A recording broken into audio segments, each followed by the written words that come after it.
disais, le cas de la Côte d'Ivoire est spirituel. Et aujourd'hui, vous voyez les violences qui se produisent. Vous entendez les gens dire par-ci par-là que d'une manière ou d'une autre, ils vont tout faire pour enlever le président Alassane Ouattara. J'aimerais vous dire quelque chose. La Bible déclare que si l'Éternel Dieu ne bâtit la maison, en vain travaillent ceux qui la bâtissent. Si l'Éternel Dieu ne veille, ne garde la vie, en vain veillent ceux qui la gardent. Il faut comprendre que quand on est en train d'entreprendre quelque chose sans la volonté de Dieu, sans l'approbation de Dieu, on échouera certainement. Aujourd'hui, on doit se poser d'abord la question de savoir, mais comment est-ce que Alassane Ouattara et le RHDP ont pu prendre le pouvoir en Côte d'Ivoire? On doit d'abord se poser la question. Pourquoi est-ce que le président Gbagbo a été arrêté, déporté à la CPI, sa femme emprisonnée? Pourquoi est-ce qu'il y a eu toute cette crise-là? D'aucuns me diront que c'est certainement parce que la Côte d'Ivoire regorge de beaucoup de richesses, et que la communauté internationale veut vraiment s'accaparer de toutes ces richesses, comme elle a l'habitude de le faire pour les richesses de l'Afrique. Écoutez, la Bible déclare dans le livre de Jérémie 27 que la terre appartient à Dieu et il la donne à qui il veut. Maintenant, je vais vous expliquer. Le cas de la Côte d'Ivoire, il est spirituel. Vous savez que depuis le temps d'Oufo-Boigny, il y a eu des choses qui se sont produites en Côte d'Ivoire. Et beaucoup ne comprennent pas certaines choses et ils parlent à tue-tête, se revendiquant ivoiriens, demandant que leur pays soit libéré, ceci, cela, mais ils oublient une chose, que le monde n'existe pas de par lui-même. Le monde existe de par la volonté parfaite de Dieu, Dieu le Tout-Puissant, le Créateur de toutes choses. Et la Bible déclare qu'il plut à l'Éternel que la plénitude, toute la plénitude de Dieu habitant en lui. Celui-là, c'est Jésus-Christ de Nazareth. Depuis le temps de Oufo-Boigny, plusieurs savent bien qu'il y a eu une alliance entre la Côte d'Ivoire et Israël. Et cette alliance-là, que lorsqu'elle a été tissée avec Israël, pour ce que vous ne savez pas, c'est que la Bible dit que celui qui bénit Israël est béni. Et celui qui reçoit un prophète en qualité de prophète reçoit une récompense de prophète. Oufo-Boigny avait reçu mandat de Dieu de tisser une alliance avec Israël. Et en soutenant le peuple israélite, Oufo-Boigny, sans le savoir, a tissé une alliance que Dieu a agréée. Et par ce verre d'eau que la Côte d'Ivoire, cette richesse que la Côte d'Ivoire a apportée à Israël, l'onction qui est sur la vie d'Israël a été transférée sur la Côte d'Ivoire. Il y a eu un transfert d'onction. Vous comprenez? Il y a eu un transfert d'onction qui s'est fait dans ce pays. Et donc, depuis le temps où il faut boigner, pour ceux qui l'ignorent, la Côte d'Ivoire est devenue comme une Israël spirituelle aux yeux du Tout-Puissant. C'est pour ça que, quand on parle des richesses que regorge la Côte d'Ivoire, les gens pensent que ces richesses sont le fruit d'un hasard. Non, ces richesses ne sont pas le fruit d'un hasard. C'est Dieu qui, dans sa préscience, a mis ces richesses dans le sous-sol de la Côte d'Ivoire parce qu'il a un plan. Et qu'est-ce qui est en train de se passer? C'est que ceux qui ont pris le pouvoir depuis le temps d'Oufo-Boigny et autres, ils n'ont pas tenu compte de l'alliance qu'il y avait entre la Côte d'Ivoire et Israël. C'est-à-dire quoi? Le Dieu d'Israël qu'on appelle l'Éternel des armées, Jésus-Christ de Nazareth, son successeur là, le successeur d'Oufo-Boigny, qui s'appelle Henri Konan Bédié, quand il a pris le pouvoir, il n'a pas voulu écouter la volonté de Dieu. Et Dieu a été clair. Lorsqu'il m'a parlé, Dieu m'a dit, depuis le temps d'Oufo-Boigny, 1960 jusqu'en 2000, c'est-à-dire le règne des Bédié y compris, le temps, ça constitue le temps de Saül, les 40 ans de règne de Saül. Saül, c'était un roi que Dieu a envoyé à la tête de la nation d'Israël pour les aider. Et à un moment donné, qu'est-ce que Saül a fait? Saül s'est permis de mettre Dieu de côté pour chercher sa propre gloire. Et Dieu a rejeté Saül. C'est comme ça que, en 99, Dieu va permettre que les 40 ans du PDCI prennent fin parce que le PDCI n'était plus dans la volonté de Dieu. Et Dieu voulant, Dieu s'est suscité un libérateur. Quelqu'un en la personne de Laurent Gbagbo, qui lui donc devrait venir et prendre en considération parfaite cette alliance qu'il y avait entre Dieu et Israël et la Côte d'Ivoire. Ce qui n'a pas été fait. Nous avons prié, nous avons intercédé. Depuis le temps du prophète Kakou Sévérin, des révélations ont été dites, des révélations ont été données, des conseils ont été faits. Mais il y a longtemps que ces conseils n'ont pas vraiment été suivis comme il se fallait. Et la désolation est rentrée dans notre pays. On a vu toutes sortes de gabégies. Tout ce qui était proposé et était reproché au pouvoir précédent. On l'a vu avec les refondateurs. On a vu n'importe quoi dans ce pays. N'importe quoi. Et les enfants des gens ont été envoyés à l'abattoir sans qu'on ne s'en rende compte. Parce qu'on pensait que l'Éternel des armées allait venir agir. Mais je pense que la Bible déclare que le peuple de Dieu est péri par manque de connaissance. C'est l'ignorance qui tue. Et lorsque vous rejetez la connaissance de Dieu, vous allez vous attirer toutes sortes de foudres. Aujourd'hui, qu'est-ce qui s'est passé? Depuis le temps donc de Laurent Gbagbo, la volonté de Dieu n'a pas été respectée. Voici quelqu'un qui est venu au pouvoir au moment où personne ne s'y attendait. Parce que Dieu avait un plan pour lui. Dieu avait un plan pour cette nation. Et Dieu allait le chercher là où il était pour venir faire de lui le président de la Côte d'Ivoire. Et cet homme-là devait respecter son engagement vis-à-vis du Seigneur. Cet homme-là devait faire les choses comme Dieu le voulait. Mais ça n'a pas été. Et qu'est-ce qu'on a constaté dans la nation?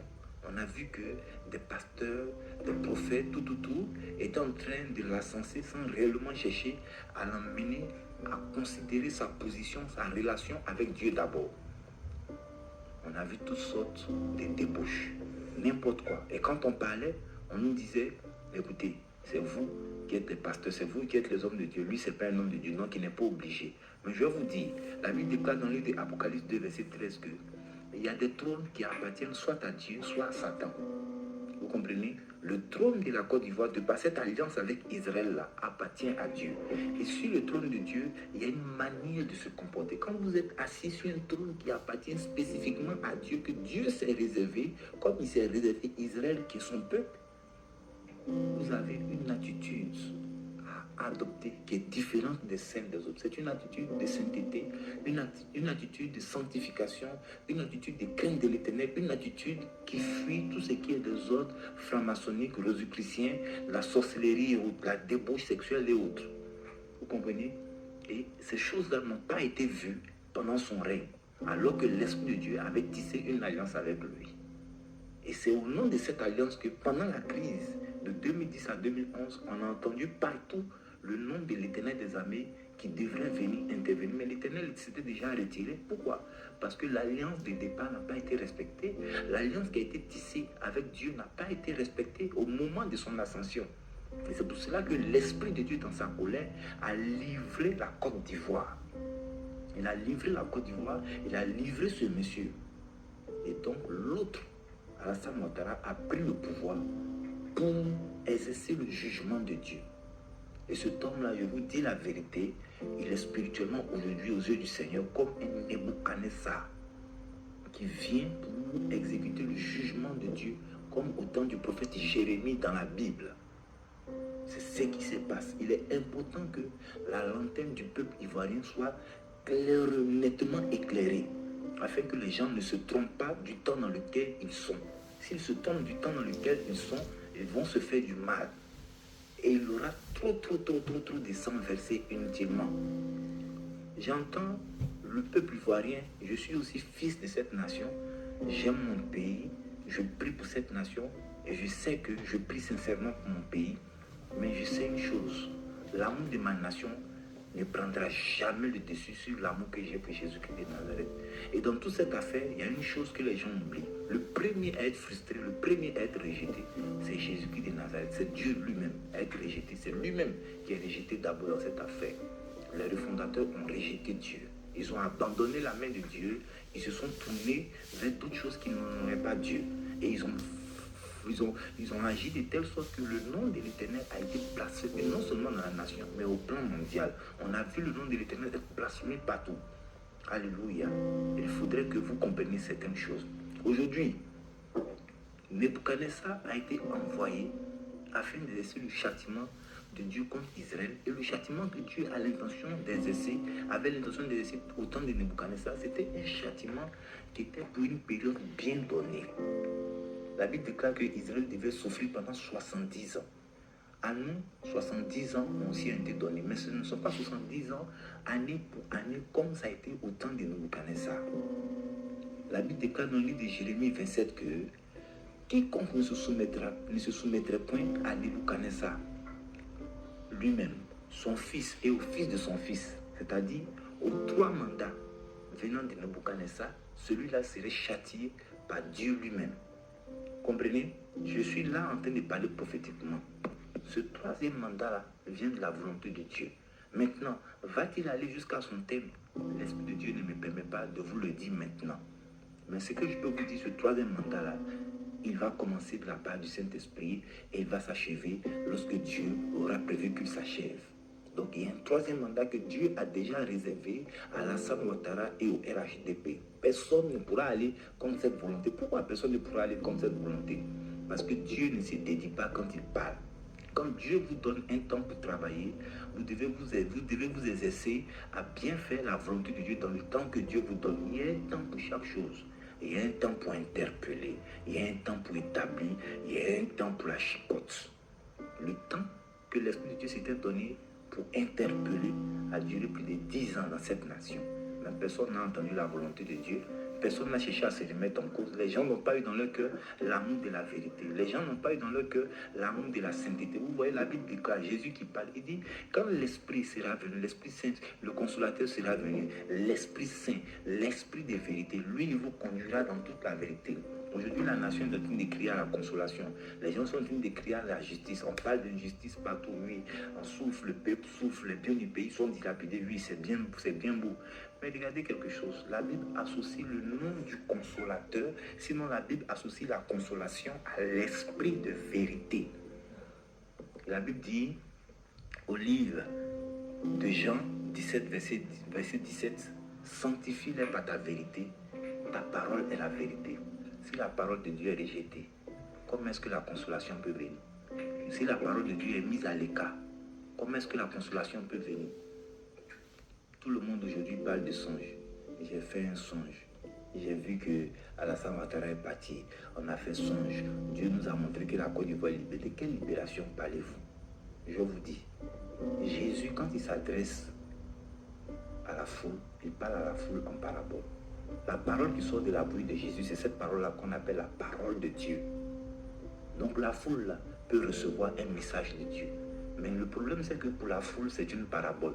C'est un message qu'ils ont du mal, qu'elle a du mal à décoder. La foule ne peut pas décoder le message de Dieu. Ceux qui décodent le message de Dieu sont appelés amis de Dieu. Il dit, l'heure vient, le temps vient où je ne vous parlerai plus en parabole, mais je vous parlerai ouvertement. Jean 16, verset 25. Mais ceux à qui il parle ouvertement, ce sont ses amis.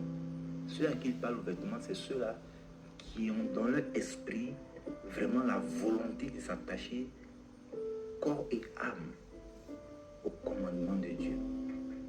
Voici un pays où la multitude de prophètes fait ce qu'il veut. Les gens sont livrés à n'importe quoi et ils viennent raconter leur boba n'importe où, n'importe comment.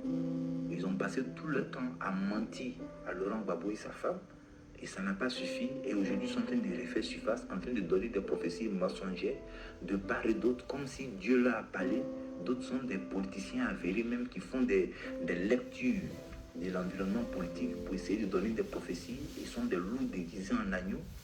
Et ils viennent dire n'importe quoi. Et le peuple est harangué derrière tout cela, se disant que c'est notre temps, c'est notre temps, c'est notre temps. Il faut que notre pays soit libéré. Je veux parler aujourd'hui à mon peuple. Je veux parler aujourd'hui aux Ivoiriens. Mes frères et sœurs, restez chez vous à la maison. La grande puissance qui peut vous libérer là, c'est Jésus-Christ de Nazareth. Ce n'est pas le sang qui va couler de vous là, en vanité. Ce n'est pas ça qui va libérer la Côte d'Ivoire. La délivrance là, elle vient de l'Éternel. Si en 2011, l'Éternel avait réellement été honoré par ceux qui étaient là au pouvoir en son temps, le monde entier allait voir la gloire de l'Éternel des armées.